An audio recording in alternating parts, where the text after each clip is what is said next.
Well, hello and thank you for joining us for Witness TV. I'm your host, Rachel Bryson from the Diocese of Harrisburg. On today's show, we're going to introduce you to the Mexican Christmas tradition of Posada, which is a celebration of the Christmas story. Then we'll travel to the city of York, where we team up with St. Joseph's Parish and Habitat for Humanity to learn about the faith build. And then Al Ganoza from the Pennsylvania Catholic Conference will join us for our legislative update. But first, students from Trinity High School's choir recently spread some Christmas cheer to the inmates at the Cumberland County Prison. The choir, under the direction of Carolyn Jarrett, spoke with us about their mission to spread the choral works of mercy.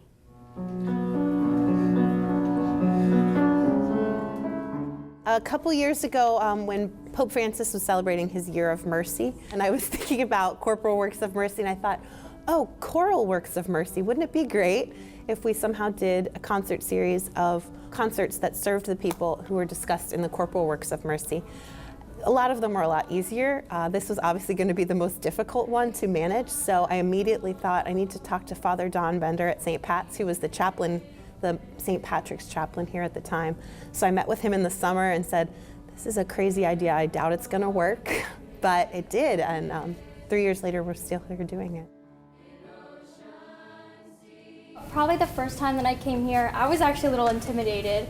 I was like, oh my gosh, like these are prisoners, like we're singing for them and they're probably like very tough and stuff, but they just start like crying, they get emotional, and you realize they're just like us. They really are, and they need to see, like, we need to bring music into their lives here. My soul will rest in your embrace, for I am yours, and you are mine. It's the most wonderful concert of the year for us. I always say to them, we could cancel all of our other concerts, and as long as we could do this one, I think everybody would still be okay. It's just an amazing experience because you get to see the emotions of everybody and just like how much it means to them. It really touches you because, I mean, there was the one inmate, he was sitting there and he's kind of just bopping to the whole thing, and then we got to one of the more emotional songs and he's in all tears, and he turns to me and he just looks and he gives me this little nod, and I gave him a nod back, and he like folded his hands and just gave me this little thank you, and it means so much. The year we did this Choral Works of Mercy kind of concert series, we did give drink to the thirsty. So we partnered with St. Patrick's Parish. They have a ministry in Jamaica where they sell water bottles to raise money for rice. So we did the give drink to the thirsty and give food to the hungry. We kind of knocked two out with that one. And we partnered with them and we had a whole water-themed concert. And one of my students at the time said, have you heard this song called Oceans? And I hadn't. So we looked up Oceans and it immediately became the favorite. And that year was the year we were coming here. So we said, well, this kind of is so applicable for prison. So we sang it, and you could see the emotion on their faces when they hear it. They sing along, and you see some pretty hardened guys start weeping. So we have to keep doing it. It's our signature piece now.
I think as long as they don't kick us out, we'll keep coming. It means so much, and I think it matters so much because we are doing the Lord's work. We're sharing our music for the right reasons. Having a beautiful concert is wonderful, but we were given these talents for a reason. Yes, I am yours, and you are mine.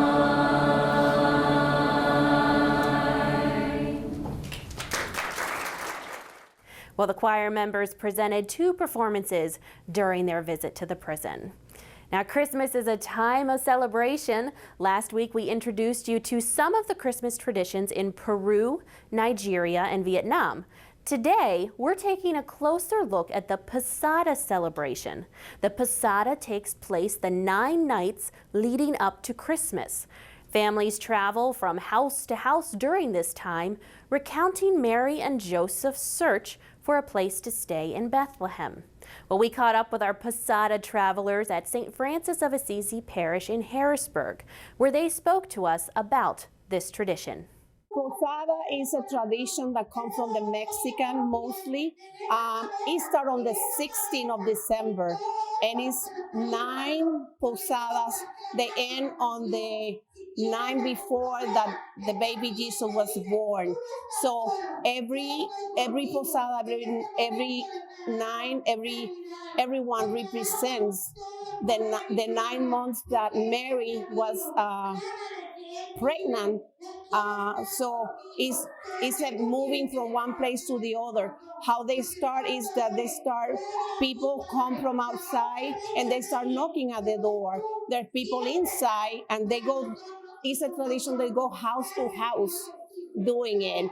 And it's a joy, it's a culture, and the family likes to keep that culture alive in this society that sometimes we don't think about Christ and what the meaning is, but for them is also teaching their children about Mary, about Joseph, and how the baby Jesus was born. He was born in a stable, in a very humble place. And it's beautiful for the kids to learn that. So every night, this is the 3rd one, okay? This is the 3rd one. And they have a meaning for all the different pieces or everything in the stable, in the manger. Today they talk about the donkey and the sheep, and the meaning why one of the animals will keep warm for the baby Jesus in the manger. It's also a way to prepare our hearts to receive the Jesus on Christmas Day. There's prayers and there's scriptures that go in every of the posada. Every single day is a different one. So it's a beautiful event where it's community, but it's also bring a lot of joy. And this is my 3rd time I go to the Posada. And I think it's a good thing for the family.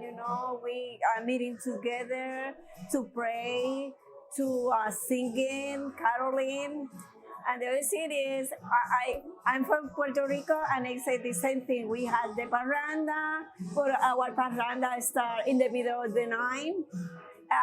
Look for someone guests in the house, and we singing, we share food, and I say it's a great idea to do in the church.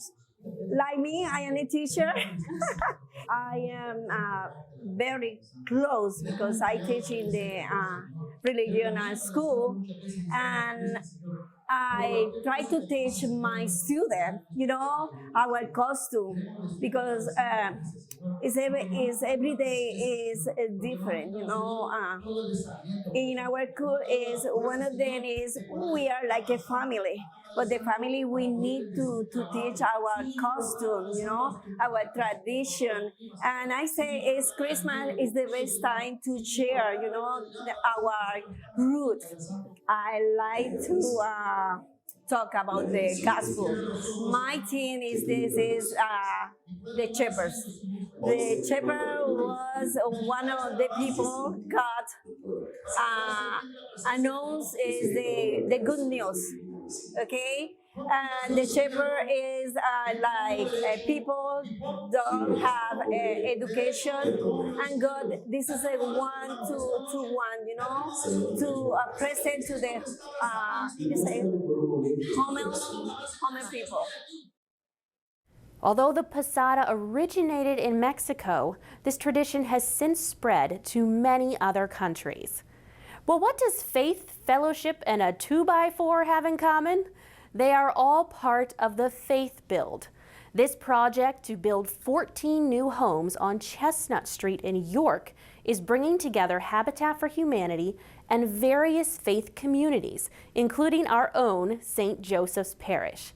Tammy Morris and Dwight Utz joined us to explain how this project is building community. Well, here in York County, we're at the Chestnut Street Revitalization Project. This project is a Habitat for Humanity build. 14 new homes are being built behind us. St. Joseph's Parish is one of the churches involved in this build, and they gave us a tour of this build. So let's take a look at how they're building in the community, but also building community. So you're standing on what's called the Chestnut Street Revitalization Project, and this came into view as a vision about 2.5 years ago. We are going to be building 14 homes on this empty land that was destroyed by fire over 10 years ago. But in addition to building 14 new affordable homes, safe, healthy homes, we're also going to help neighborhoods within a 15-block area all around this build with critical home repairs and aging in place services. So Habitat's mission is not just to create new, safe, affordable housing, but to help preserve homeownership in the communities that we serve. So if you're defining Project Begin as a stake in the ground, that was August of this year, and we expect to be done by late 2021 or early 2022. Habitat has an applicant process, a path to homeownership process. So anyone who's interested in becoming a Habitat homeowner has to qualify. They have to meet 3 overarching criteria. They have to have the need for affordable housing, safe, affordable, healthy housing. They have to have the ability to pay, and they have to be willing to partner. So Habitat all year long is recruiting for families that have these needs and want to partner with our program. 7 of the 14 new homes are already committed. So that means we have future homeowners going through the process to earn the right to become Habitat homeowners. Now for the repair component and aging in place, that's an ongoing process. I've been involved probably 4 or 5 months. Our Father Steve asked me to get involved with Habitat, and so I serve on the Faith Build Committee of Habitat for Humanity, and it's probably been 4 or 5 months. You know, the important part for our parish and for me was this whole environment of ecumenical, interreligious collaboration, and to bring the communities together so that we are focused on York and what we can do for the York community. It's really important, I think, to get all faiths to see one vision for our community. And Habitat is one that really brought this together. Habitat believes that there are many partners, most importantly the neighbors, that are required in order to have true community transformation. We're not just here to make things look better or even operate better. We're here to create a sense of community between businesses, the individuals in this neighborhood, and of course Habitat. We bring a unique coalition building skill to the table, and we also understand that while we do great work, we're not the answer. We're part of the answer to the affordable housing and poverty crisis in our community. So on average, when Habitat does 2 to 6 properties a year, we usually have about 4,000 to 5,000 volunteers a year. We're going to more than triple that this year. in the faith community how they see what we're doing and what they see as our ability to come together as one. It really is amazing to see. If people are interested in learning more, how to volunteer, how to donate, or how to become a homeowner, all they have to do is go to yorkhabitat.org, click on the About Us, our team, and identify the person, give us a call, and we'd be happy to talk to you.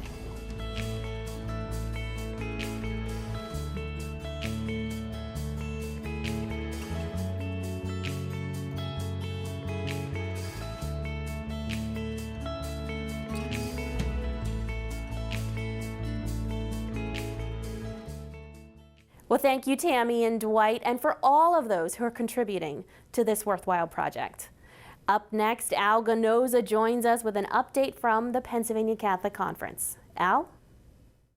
All right, let's shift now to the state capitol, where many of the problems that affect people are not always in the news, many times because they're difficult to explain. One of those such issues I found out recently is that of apprenticeships in labor and industry as compared to union and non-union shops. A House committee recently hosted a well-attended hearing on the matter. I talked with Representative Barbara Gleim of Carlisle, whose family has been in the construction business, to get her take. So the issue here are apprenticeship ratios within the state. Right now, if you are a union shop company, you get a anywhere between a 1-to-1 ratio and a 4-to-1 ratio. If you are a non-union shop, you are just getting a 4-to-1 or even a 5-to-1, and you have to go ask permission of the board to get the same ratio as a union shop. So the union shops just are sticking to the fact that they're just more safe and more effective in their training, and we're saying not anymore. That's 1961. Everybody who's working on a public works project has to have a safety rating of 1 or under, whether you're union or non-union, and we want to have parity between the ratios in the state. And you, this is right up your alley, and you have some bills or a bill to address this? I have House Bill 1746, which does 3 things. Number 1, it creates parity at the union level, at the union contract level. So whatever the union contracts negotiate is what everybody gets in that region. Number 2, it brings in new business. So if you are a new journeyman and you're just starting out, you can have a 1-to-1 ratio until you hit the 4-to-1 ratio. Okay, so there's nothing in the law, current law, that allows a new business to start up and prosper here in the state. And the third thing it does is it determines ratios by the fatality rates within that industry. So the federal government has said these occupations are high risk, these occupations are medium risk, and these occupations are low risk. And so we assign a different ratio based off of the risk that is involved in that occupation. Okay. Barbara, thank you so much. All right. Thank you, Representative Barbara Gleim. Always a pleasure. You know, we are very lucky in central Pennsylvania to have a good group of people as lawmakers. They're not all like that. But one of the good ones definitely is Senator Doug Mastriano of Cumberland, Franklin, Adams, and York counties. He recently held a hearing/meeting on trying to cut through all the bureaucracy and red tape in government to make it easier on businesses. Now, coming up, we have a series of bites. First of all, Representative Paul Schemmel talking about all the licensing in Pennsylvania. Then we have Senator John DeSanto of Dauphin and Perry counties, and Senator Mastriano talking about the Pennsylvania Department of Environmental Protection. We heard a lot about, the culture within our regulatory agencies needs to change. And I would say the culture within the legislature needs to change too, because the power that empowers those agencies often comes from us. Once again, I've seen a number of bills that have instituted new licenses, that have given authority to regulatory agencies to regulate because we don't want to do the work. So I think it's incumbent upon us to stop this from happening, as well as demanding the same of our agencies. Nobody has ever contacted me about DEP in a positive fashion, and I'm trying to say I'm willing to work with you, but there's got to be change of how we do business in Pennsylvania, because as you know, there's been many high-profile large employer, new businesses that wanted to move into Pennsylvania and left because of the inability to get stormwater management permits. Sadly, DEP, you're the poster child of what's wrong with state bureaucracy. And I'd ask you to work not just on your image, but implementation here. You got to get off the backs of my taxpayers and my people here. And it's a problem when I haven't heard a positive remark. You know, occasionally a consultant will come in and say, yeah, you worked with me on a project. That's just doing your job, though. So you got to get off our backs here. I'm going to ask you formally to suspend enforcement of MS4 until we have the 5-year historic data that you promised that we'd have first. Second off, I'm going to ask that you work more with EPA. EPA has relayed to both myself and Representative Schemmel, among others, that they're willing to offer extensions of flexibility. They swear up and down that the overreach is not from them. They're pointing down to DEP and Harrisburg. Another issue that came before a PA House committee recently was that of transportation of non-emergency medical people. That's taking folks to their doctor's appointments and therapy. Well, the feds want to change the way the system is operated here in Pennsylvania, but a lot of Pennsylvania lawmakers don't want to see that happen, and that includes Tim Hennessy, representative and also chairman of the House Transportation Committee. 2120 to repeal those provisions of Act 40 of 2018, which were sort of it passed quickly through the legislative process in a single day. And when we looked at it more carefully, what looked like a good idea is simply to allow us to draw down additional money from the federal government really had implications and ramifications that would have affected the existing shared ride programs that 66 of our 67 counties have. Philadelphia has long been a brokered model since 2006 or so, and that seems to work well in Philadelphia. But we quickly realized we don't have the transportation options in the other 66 counties that are available to get people back and forth to their medical appointments. We don't have that kind of access that Philadelphia has. So moving to a brokered model would not necessarily be a good idea. And we were also concerned that why not, if we're going to have a brokered model, let's have PennDOT be the broker, which makes sense. We keep it captive in the sense we can trust the Department of Transportation to do a good job in making sure that it runs cleanly, and we don't get into the idea of giving a lot of the transportation needs over to a broker, a private broker. Okay. Does the governor agree with you? I'm sorry? Is the governor on the same page with you on this one? Well, it seems he is now. Initially, the question was whether or not we should just go to 2 brokers across 3 regions of the state, with any broker being allowed to cover 2 of the 3 regions. So we were guaranteed at least 2 brokers, okay, and maybe 3. But on, the governor, as I said in my comments, the governor has indicated that while he was initially on board with it, we've raised enough questions that he's not happy. And I think we've raised enough questions that he wants to take a further look and a more serious look about it. And I think that's a good thing for the people of Pennsylvania. All right, we've been hearing in recent weeks and months about some of the more liberal Democrats in Pennsylvania wanting to spark some primary and general election challenges to some of their fellow Democrats who they don't think are liberal enough. Well, here are 3 liberal Democrats who are going to get some election challenges of their own. Senator Larry Farnese of Philly is getting a challenge from a gentleman named Nikhil Saval. This is Farnese here. Saval has been involved with a left-wing political group called Reclaim Philadelphia.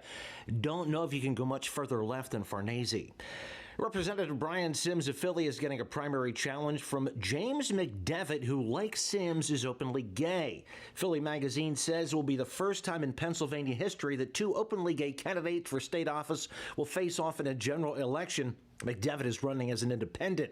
And State Rep Summer Lee of the Pittsburgh area, whose 2018 campaign has helped inspire progressive Democrats across western Pennsylvania, has drawn a primary challenger from a self-described moderate. He is 35-year-old Democrat Chris Rowland. And finally, a lot of you have heard about the Pennsylvania Catholic Conference only recently, but you know what? We have been around since 1962. This is a look back at what the PA Catholic Conference was involved in back in the mid-70s. The PCC hired a former newspaper editor to be their information director, Judy Andrews. Yes, she did have to type a lot of stuff and mail it by hand, but she didn't have to deal with Twitter. The PCC also helped out with the Vietnam refugee situation. In late April 1975, the North Vietnamese army was approaching Saigon, the capital of South Vietnam. President Gerald Ford ordered all American civilians to evacuate, along with South Vietnamese refugees. The Patriot News says for 8 months in 1975, Fort Indiantown Gap housed more than 20,000 Vietnamese and Cambodian refugees. There was also health care reform. Yes, even back then. The PCC supported the enactment of comprehensive health care legislation, but the conference also strongly opposed the inclusion of the rate approval section, saying the state should control expansion of health care facilities. Executive Director Howard Federoff said the rates charged by hospitals, nursing homes, and other facilities should remain under private control. We were big on the Farm Labor Bill. The Pennsylvania Seasonal Farm Labor Act regulates the working conditions of migrant farm workers. The act establishes minimum wages and labor hours for seasonal farm workers. The law requires employers to pay seasonal farm workers the established farm labor minimum wage for each hour worked. Farm laborers are not entitled to overtime, though, and may be paid on a piece rate basis. The PCC was also active on the change of divorce laws in PA back in the 70s. We opposed them. The most pronounced change in terms of grounds for divorce in the new code was that it was no longer necessary for the party seeking the divorce to show that the other party was at fault. The PCC said it was seriously opposed to what amounted to no-fault divorce because it made the right to divorce the only guaranteed right in a marriage. The director of the PCC, Howard Federoff, appeared before the PA Senate Judiciary Committee to testify on the issue. Well, thanks, Al. That does it for us, and we hope you enjoyed this week's show. To learn more about the Diocese of Harrisburg and the Pennsylvania Catholic Conference, visit hbgdiocese.org and pacatholic.org. For all of us at the Diocese and the Catholic Conference, thank you for watching, and Merry Christmas.